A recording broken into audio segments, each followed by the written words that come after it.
and he was making money, and he was making the headway, and he was making it without them.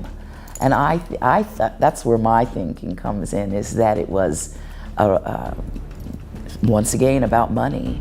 Oh, one story I have to tell you, I was not myself. He was at the Howard Theater in Washington, D.C., which is no longer there, or is, and people don't know. Well, if you observe what's going on and try to figure out how people are thinking and determine the times of your day, I think you can always write something that people will understand. They say if you wanted the party going in the 50s and 60s, you simply hit the Sam Cooke music station. So how did the star find himself half dismembered and with a punctured lung and a torn heart then? He wasn't doing nothing. Sam Cooke, hey, let that man up here. He'll be up. No, wait, hold it now. Let that man up. He's coming up. Let that man up. He's coming up. Now listen, Cassius, hold it. This is Sam Cooke. Joe, we see him. Joe. His loved ones and others have questioned what led up to Sam Cooke's shooting in the years following his death. And even if we can't do much for the singer now, Sam Cooke will always be remembered for everything good he did. Here's what might have happened. It's good news. Good news, yeah. Let's do a little capsule version of the Sam Cooke story. How did it all happen? A caption version, born, my father was a minister. I know why I bummed, because I wasn't ready. Yeah, I know I bombed too. I had the wrong act. Oh, I mean it. I didn't say a word in the whole act that I did. It was just entertainment, song. On January 22nd, 1931, in Clarksdale, Mississippi, Samuel Cooke was born to the Reverend Charles Cooke and Annie Mae. He was the sixth of 8 children. Sam went to Doolittle Elementary and Wendell Phillips Academy High School in Chicago when his family relocated there when he was 2 years old. As a member of the Singing Children, which included his siblings and other vocalists, Sam began singing at an extraordinarily early age. It is believed that Sam was entrusted with tenor vocal duties at the tender age of 6 by his father. His younger brother, L.C., who is 4 years old, played bass, so you assume that's a head start. After WW2, when one of his brothers enlisted in the war and one of his sisters got married, the band disbanded. Sam, still, went on to busk alone, eventually joining the Highway QCs as lead vocalist at the age of 14. After Lou Rawls replaced Cooke as lead vocalist of the Soul Stirrers, Cooke departed the QCs in 1950. Under the guise of Dale Cooke, Cooke recorded his first secular single, Lovable, in 1957. This was done in an effort to avoid alienating his gospel following. Because of his particular voice and manner, Cooke's pseudonym was not successful in fooling anyone because it was immediately recognizable.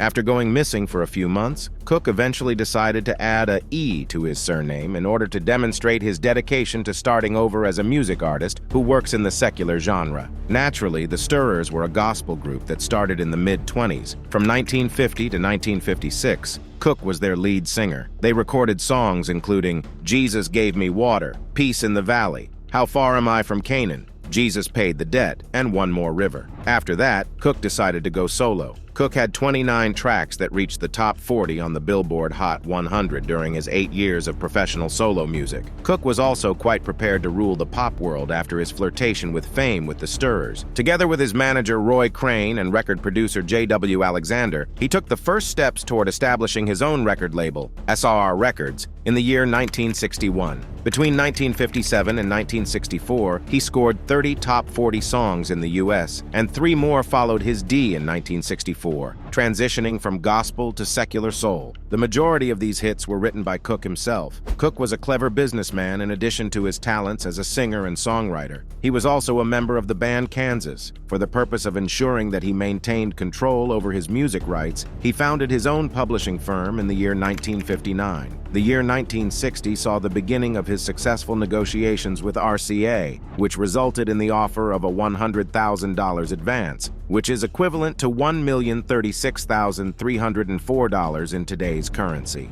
After 30 years, Cooke was able to acquire ownership of his master recordings, thanks to the agreement. Sam Cooke was a powerful figure in the fight for civil rights and an outstanding musician and songwriter in his own right. He had cordial relationships with Malcolm X, American footballer Jim Brown, and Muhammad Ali. Malcolm X, Muhammad Ali, Jim Brown, and Bobby Cooke even met in a Hampton House room following Ali's shocking victory against Sonny Liston. Following the denial of a room at the Holiday Inn North on October 8, 1963, Cooke composed A Change Is Gonna Come while listening to Bob Dylan's protest song, Blowin' in the Wind, and Martin Luther King Jr.'s I Have a Dream address. Even now, the song serves as a rallying cry for equality and justice, having become an anthem for the civil rights movement. As for his private life, Sam Cooke's first marriage lasted from 1953 until their divorce in 1958. His second marriage was to singer and dancer Dolores D.D. Mohawk Elizabeth Milligan Cooke. The year after that, Dolores was Kay in a vehicle crash. In 1958, Cooke wed Barbara Campbell. However, the tragic demise of Cooke paved the way for her to marry Bobby Womack. Sam and Barbara were married for 3 years. Their children were 2 daughters, Linda and Tracy, and 1 son, Vincent, who tragically passed away at the age of 18 months after being left in the family pool. It was also revealed that he had other children from relationships other than his marriages. A woman from Philadelphia named Connie Balling claimed to be his daughter, and he settled with her. Not only that, but Aretha Franklin, Marvin Gaye, Curtis Mayfield, Stevie Wonder, Al Green, and many more legends had their careers aided by Cooke. He was also instrumental in getting James Brown and Otis Redding's songs heard by a wider audience. He was hailed as the inventor of soul music by writer Bruce Eder. As for Cooke, he was M in 1964 in Los Angeles, California, by the manager of a rundown motel. His family never accepted the verdict or the claimed circumstances surrounding his D, but courts determined that his D was a justified homicide after an investigation by the police. Of course, there are many loopholes in that version of the events, but we'll get to that in just a bit. Long story short, Cooke passed away on December 11, 1964. Located at the intersection of 91st Street and South Figueroa Street, the Hacienda Motel in South Central Los Angeles was the location where the incident took place. At that very moment, law enforcement officials arrived at the motel in response to 2 separate allegations of on the premises. When they found Cooke's motionless body, they determined that he had been S in the chest, which resulted in his sudden passing. In spite of the fact that she admitted to S. Cooke, Bertha Franklin, the manager of the motel, stated that she did it in a moment of self-defense. Cooke's associates, on the other hand, are quick to cast doubt on her account. At the same time, when Cooke broke into the motel, Evelyn Carr, the owner of the motel, said that she was on the phone with Franklin. She then phoned the cops after hearing a GS. The reservation for Cooke's stay at the motel had been made earlier that evening. Cooke began to pound on Franklin's office door while yelling, "Where's the girl?" Franklin stated that Cooke's actions were disruptive. Meanwhile, Elisa Boyer, who was the alleged Cooke hired, was the subject of the entire mess-up. It would appear that Boyer had made contact with the authorities previous to Carr's arrival on that specific evening by making use of a phone booth that was located in close proximity to the motel. Then again, it was Franklin who reportedly notified Cooke that her office was vacant, as stated by Cooke. The infuriated artist, on the other hand, stormed into her office while wearing a sports jacket and without shoes during his entrance. One of the reasons he allegedly grabbed her was because he wanted to find out where Boyer was hiding. Following the fight, which resulted in both of them falling to the ground, the manager stood up to recover her.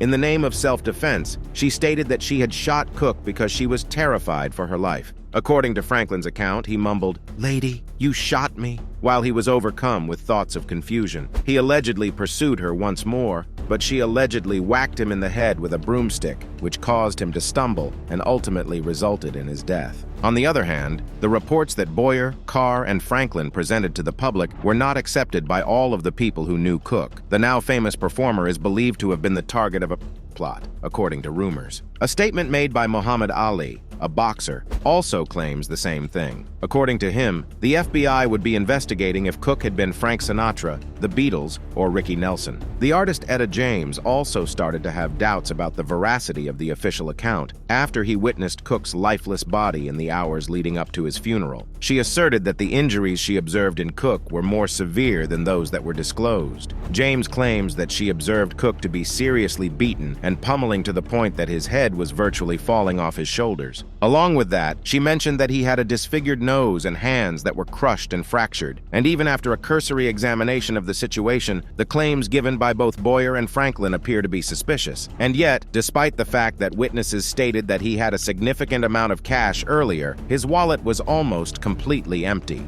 Etta James also stated that he appeared to have been violently more so by a gang of attackers than by an elderly woman who had him in the chest and then slapped him once with a broom. Etta James says that he appeared to have been severely assaulted. Her account suggests that he suffered severe injuries to his head, face, and hands, among other parts of his body. Then again, there were many who observed that Sam Cooke had become excessively egotistical, and as a consequence, he had enemies. A further point to consider is that Cooke was a known addict. So either one of the two, something could have definitely led up to his D. The manager of Cooke, Alan Klein, has also since then been implicated by certain individuals. Obviously, at this point, there is not enough evidence to support the existence of a conspiracy. In memory of Cooke, a funeral service was performed on December 18, 1964. In the vicinity of 4 city blocks, a mob of about 200,000 followers waited to gaze at his remains. On the pop and R&B charts, the song Shake, which was one of 2 tracks included on an album that was released a month after his D, reached its highest position at number 10. While the B-side, A Change Is Gonna Come, was originally intended to be a hymn for the civil rights movement, it is now widely considered to be one of the greatest songs of all time. Since the year 1986, when Cooke passed away, he has also been a founder member of the Rock and Roll Hall of Fame with the organization. It was in the year 1994 when his star was placed on the Hollywood Walk of Fame. He was listed among the best singers of all time by a number of different magazines. And while all that somehow makes sense, here's what we would like you to consider. From what we have available from all different kinds of reports, Sam Cooke was the center of attention at Martoni's Italian eatery the night before he was tragically People who were around him the night of his The 33-year-old R&B artist looked dazzling in his Cy DeVore outfit. It is said that along with producer Al Schmidt and Schmidt's wife Joan, he was enjoying supper and looked as happy as he could. They were in the middle of a conversation when well-wishers began popping by the table. After a while, Sam was dragged away to the bar after consuming 3 or 4 martinis. Upon receiving their orders, Al Schmidt proceeded to bring back Sam, only to discover him giggling with a gathering of friends and acquaintances from the music industry. And then, everything went south. A young Asian woman, maybe 22 years old, sat with 3 men at a booth next to the bar. She instantly locked eyes with the singer, as if that was exactly what she wanted. And of course, from there onwards, it didn't take long, and Sam was introduced to her by one of the men, who happened to be a guitarist. Her name was Elisa Boyer. At about 1 in the morning, the duo departed from Martoni's in Sam's shiny new red Ferrari and made their way to PJ's, a nightclub, to rendezvous with the Schmidts. The Schmidts had already left by the time they got there. During that same time, Sam and the man who was hitting on Boyer got into a violent altercation at the club. According to her, at 2 in the morning, she begged Sam to drive her home. Boyer also claims that despite her objections, Sam sped down Santa Monica and got onto the highway. Sam reassured her that everything was fine when she wanted to be taken home again, according to her later account to the police. The highway was crossed at Figueroa Street, close to LAX. But, after Boyer repeated her request to be driven home, Sam proceeded directly to the Hacienda Motel. It is reported that he stepped out of the vehicle and approached a glass wall of the manager's office, leaving Boyer behind in the vehicle. When he registered with Bertha Franklin, the clerk, he used his own name. In the car, Franklin kept an eye on Boyer and informed Sam that he would need to register as Mr. and Mrs. according to Boyer. Later on, he put her on the bed, hauled her into the room, and began to undress her. Before she ever told the cops, she was sure he was going to rape her. And, as per Boyer's account, upon their arrival, Sam had already removed his clothes, and that after her, he went to the restroom by himself. She also claims that she started off by vigorously knocking on the door of the night manager. But despite her pleas, Franklin remained silent. So she then sprinted half a block, threw her clothes on the ground, and got dressed. But here's when things get interesting. She had Sam's slacks and shirt tangled up with hers, and she did not notice that until she had managed to get away at least by a margin of half a block. During the time she was getting dressed, Boyer also recalls calling 911. At the same time, Sam emerged from the room, desperately searching for Boyer, while wearing only 1 shoe and a sports jacket. Returning to the manager's office, he pounded on Franklin's door in the Ferrari. According to Franklin's account, Sam erupted in a rage, demanding to know if the girl was inside. When she declined, Sam allegedly started banging on the closed door with his shoulder and started working on it, according to Franklin. Both the frame and the clasp came loose. Sam then sprinted in, scanning the area for any sign of Boyer. And even though Franklin was shorter than Sam, Franklin was around 30 pounds heavier than the singer. But the woman informed the authorities, "He fell on top of me. I tried to bite him through that jacket. Biting, scratching, and everything. Finally, I got up. When I kicked him, I run and grabbed the off the TV, and I shot at close range 3 times. Now, where 2 of the bullets luckily missed, the third one penetrated his left side, going through his left lung, heart, and right lung. Sam recoiled in shock and said his final words, "Lady, you asked me." According to Franklin, he jumped back up and ran after her. Using the handle of a she struck him on the head. He remained on the ground this time. Sam Cooke was already dead when the cops got there. As the news broke at 6 a.m., Sam's wife Barbara went into a panic, desperately attempting to protect their remaining family from the onslaught of reporters and fans that had gathered at their home. At the coroner's investigation 5 days later, Boyer and Franklin gave their accounts in a rushed process that barely gave Sam's counsel time to ask a question. But this is what was found. There was a .16 BA level in Sam's system when he passed away. A level of .08 is the legal limit for driving under the influence. Secondly, a money clip containing $108 was found in Sam's jacket pocket, but his credit cards were nowhere to be found. A justifiable homicide verdict was also handed down in the case, and Viola, case closed. But here's where everything gets messy, and Elisa Boyer would be a good place to begin. See, according to her testimony, Sam sang a song at a Hollywood dinner party where they met, but she had not said a word about PJs or Martonis. She also said that Sam had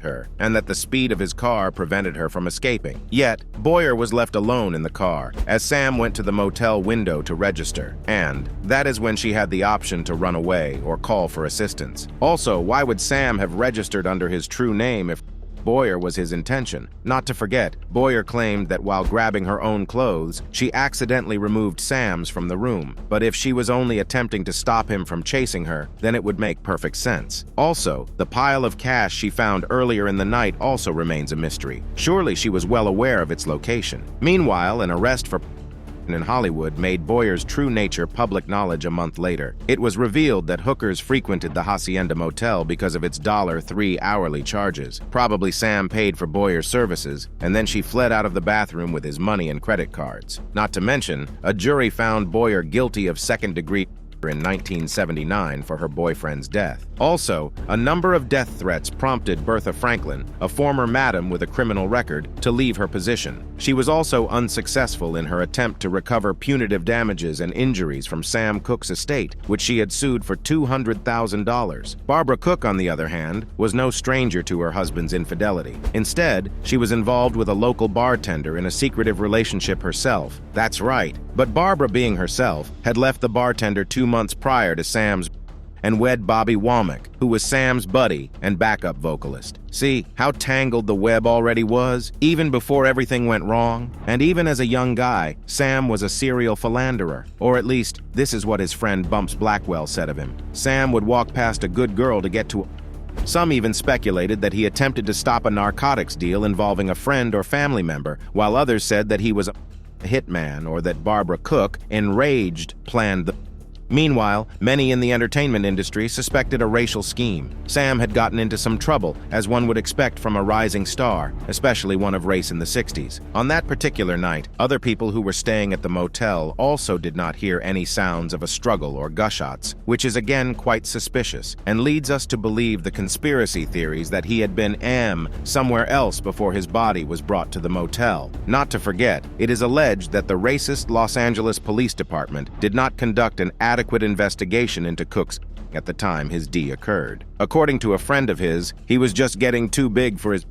a suntanned man. The death of Sam Cooke and the enigmatic events that surrounded it has been the subject of investigation in a number of books, as well as in the documentary film Lady You Shot Me, Life and Death of Sam Cooke was released in 2017. So the question that remains here is, was the Hacienda Motel a trap for Sam Cooke? Or was there an arrangement between Elisa Boyer and Bertha Franklin? And if that is a solid yes, in what way was Barbara Cooke involved? But if we are leaning more towards a solid no, was it all a tragic accident? And although there have been rumblings from different investigators about reviving the case throughout the years, most of the key figures have passed away, and so it appears highly improbable that it will ever be solved. So what is your take on this? Do you think there's a different side to all this? Let us know in the comments below. For more updates, hit the bell icon.